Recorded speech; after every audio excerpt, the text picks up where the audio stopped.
If everyone can turn around and wave at the cameras, prove that you're human, prove that you're real.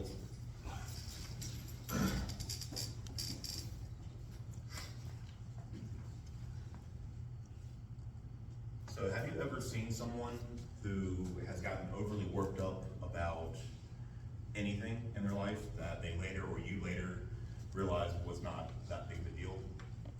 Good morning, my name is William Partridge, and I'm going to be giving you a personal narrative on how I, throughout my life, learned to manage stress and not to worry about small things.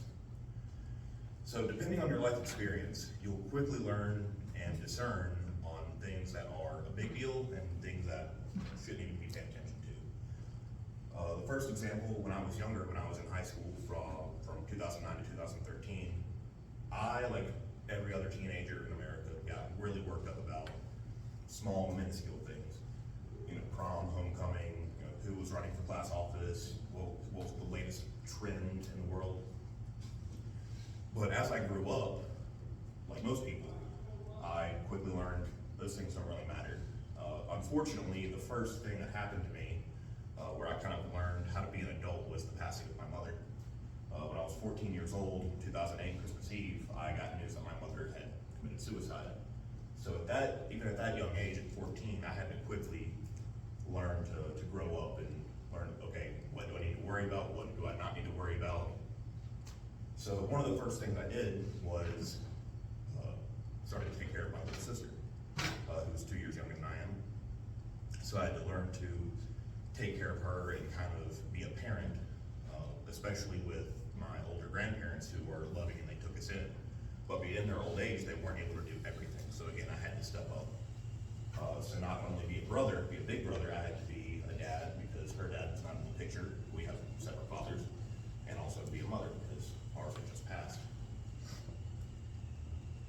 Even before my mother's passing, actually, she struggled a lot with substance abuse. So even before her unfortunate passing, I had to kind of learn to take things as they come, learn how to decide, okay, what do I need to worry about?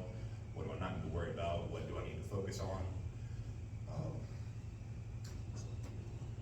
The next point I want to bring up, as far as just life experience of discerning priorities versus non-priorities and what you should stress over, what you shouldn't, is my service in the military, which for most people that can kind of go unexplained and kind of speak for itself, but specifically, the military is very weird because you learn how to handle stress, but you also learn to stress about things that aren't really things that most people worry about, such as if you have a job and you show up to work and your uniform's dirty, they're just like, okay, your uniform's dirty, don't show up again.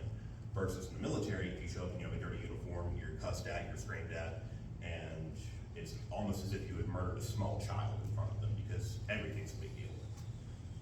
But on the real life side of that, as I learned, that's just prepare you for combat, which I did end up seeing in 2017. From March to October of 2017, I was in Syria fighting against ISIS. That was a fun time.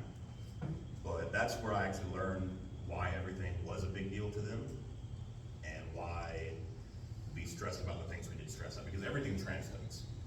When you're being shot at, when you're having mortars and rockets shot at you, when you're living in a hole that you yourself had to dig, and the purpose of that hole isn't necessarily for protection, it's just to have a hole there ready so if you die, they have somewhere to put you. You quickly learn that, okay, yeah, I stressed about these things, but this is why. And then when you get back home, you realize McDonald's getting my order wrong isn't that big of a deal. And actually, the first place I went to eat when I came back from the Middle East was Five Guys.